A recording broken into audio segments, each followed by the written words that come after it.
Hey there, welcome back to Total Geek Live Baltimore Presents. I'm Baltimore, and today I am bringing you the Dark Phoenix Saga.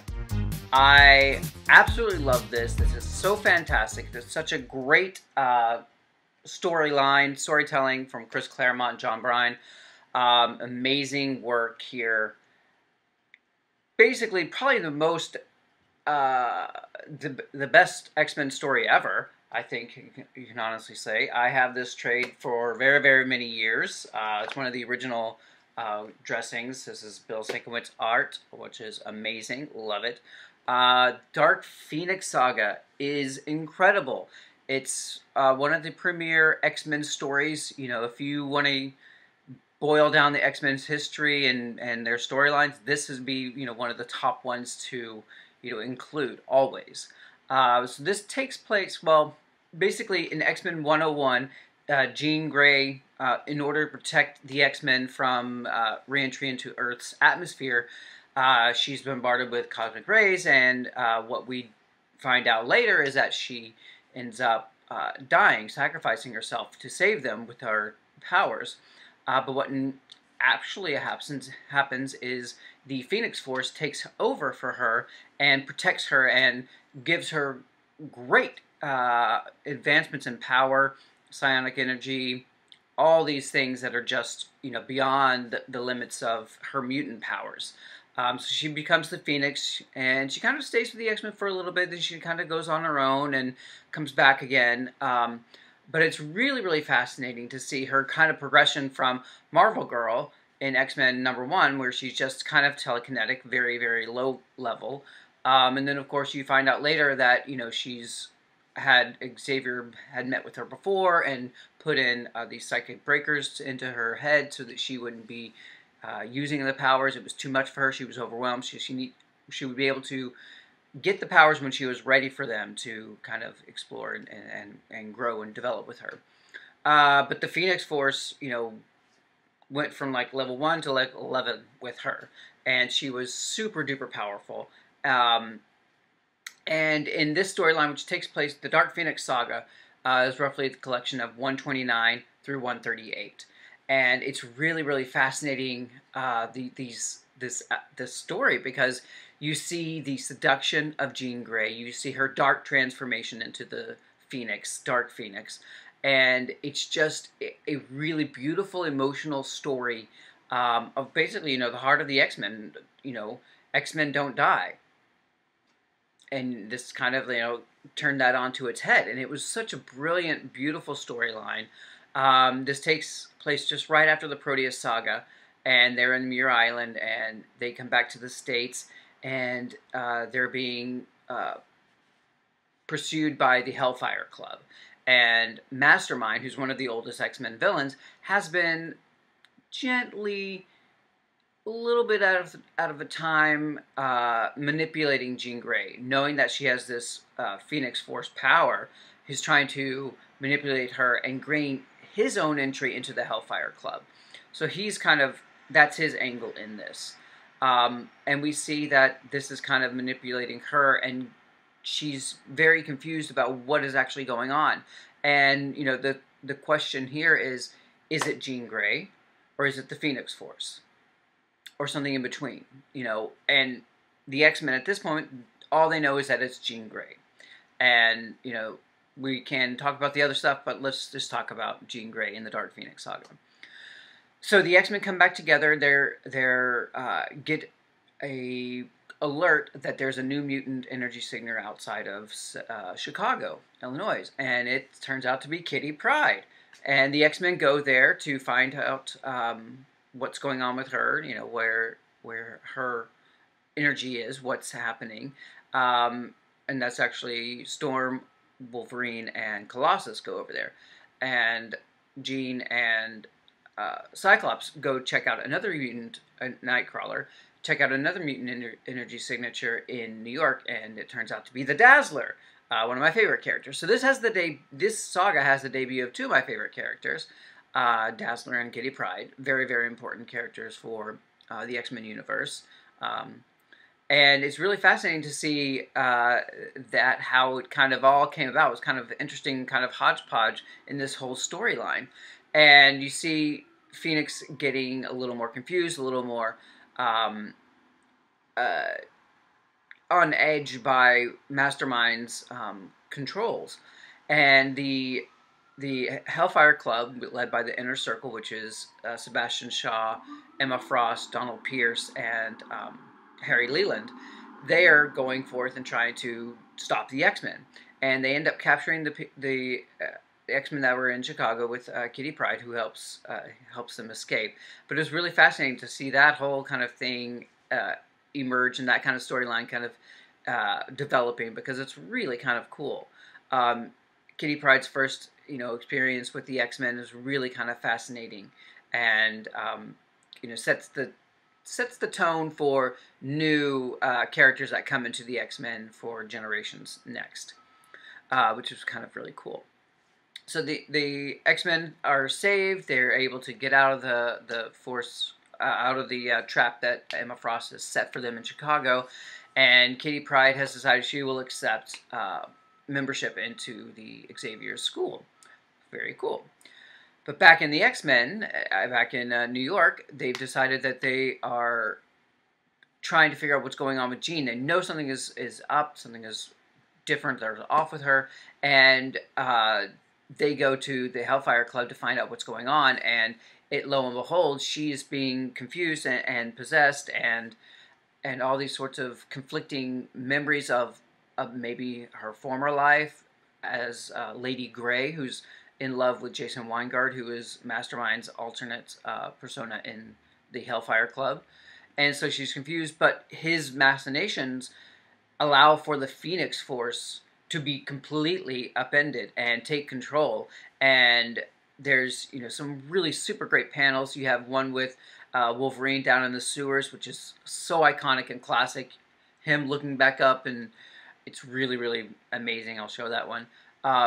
And the fight between the Hellfire Club and the X-Men is really fantastic, because these are characters that are so powerful in their own right and so diabolical in what they're doing. They're rich beyond belief, and they're so bored, and they're so like, what are we going to do to kind of control everything? And they really go to town on it. It's really, really fascinating to see their exploits and the X-Men trying to fight against them. And they think that Jean Grey is now their Black Queen of the Hellfire Club. Each one has a membership: Black King, Queen, White King.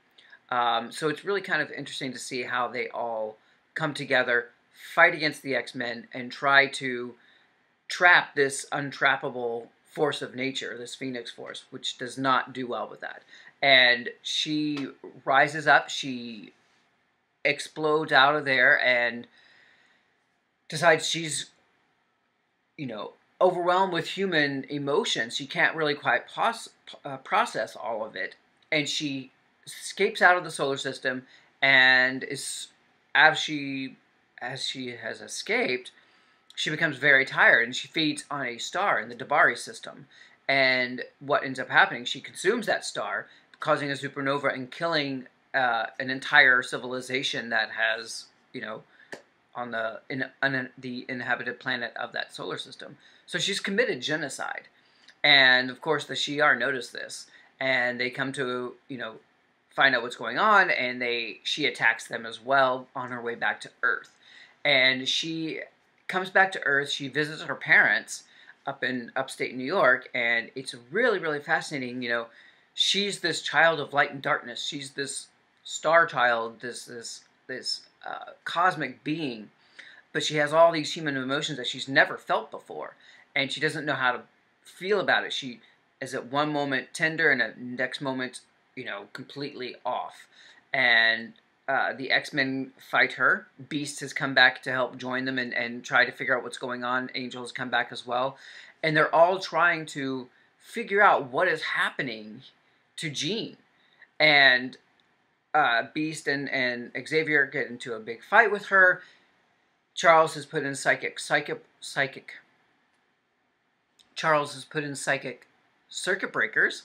That's kind of a tough one. into her head that would actually prohibit the Phoenix Force from happening again, bring her back down to her Marvel Girl powers. And, the X-Men at this moment think, okay, all well is good, and, nothing else is wrong. However, they did not know about her, appetite, so to speak. But the Shi'ar come in, and Lilandra teleports them up and away to the moon, and she says that for the safety of the galaxy, Phoenix must die. And, the X-Men don't take this line down. And Jean is, trying to figure out what it is about the Phoenix and her that, who is she? Is she Phoenix? Is she her own self? What is happening? And there's really, really great confusion and story elements here that are just fascinating. And you see each of the X-Men trying to decide, what do they do? Do they protect her? Do they save her? Do they, when they find out that she has committed this genocide against, an entire civilization, that doesn't really kind of set well with everybody. But it's Jean. They're gonna stop at nothing to help her and save her. And so Charles Xavier invokes Arnhem Halar, which is a Shi'ar honor battle, and Lilandra accepts because she has to. But she and the other galactic powers have decided that Phoenix will not survive, and the X-Men will not win. So it's a really, really fascinating moment, because Lilandra and Xavier are in love with each other, but there's all this conflicting emotional weight that's going on between them. She has to battle for her empire, and he's trying to save his student. And so it's really, really fascinating. You see this great battle in the blue area of the moon, and, at some point, all the X-Men fall to the Imperial Guard, which the Shi'ar have sent on to them, and it's just her and Cyclops, Marvel Girl and Cyclops, and they are trying to, stop them, and she ends up realizing that there's nothing that she can do, and she ends up going Dark Phoenix again. The circuit breakers fail, and she explodes again in power, and the X-Men have to try and take her out again. Xavier wakes them all up and forces them to do battle once more with her, and she realizes that she can never do this. She doesn't want to do this anymore. She doesn't want to have this power, overwhelming power, and the guilt of the genocide on her conscience every moment of every day, every waking moment. She has to stop the power from consuming her. And so when she and Cyclops are together, she enacts a super weapon, and destroys herself. She commits suicide to save herself and the X-Men and the world from the Phoenix. And it's just this gut-wrenching moment. I remember reading it, and I was like, are you kidding me? It's just a brilliant, brilliant story, great writing, wonderful artwork. It's such like the top of their game, and it's so fantastic. And what is really interesting is all the backstory to this, because originally Claremont and Byrne didn't want her to be dead. They wanted to. The original storyline was her, having the Phoenix powers removed from her and just going back to the X-Men. And Jim Shooter, who was the editor at the time of Marvel, said, "There's no way this is possible. This is like letting Hitler go back and govern Germany, but getting rid of all the Nazis." So there was this, and rightly so. There's this. You can't do that. After this moment, you have to kind of, take some reckoning for this. And they end up deciding that, okay, so we'll have the Phoenix die. And, there was like a little bit of a power play in between them, we're like, oh, we'll say we'll kill her, and then he won't do it because this is an original X-Man. And Jim Shooter was like, yep, this is what's happening. And this is what happened. And it's such a powerful story. And reading it just on its own without any kind of modern understandings of where the comics are now, it is such a beautiful piece of work. So I highly suggest you take a chance and read the saga.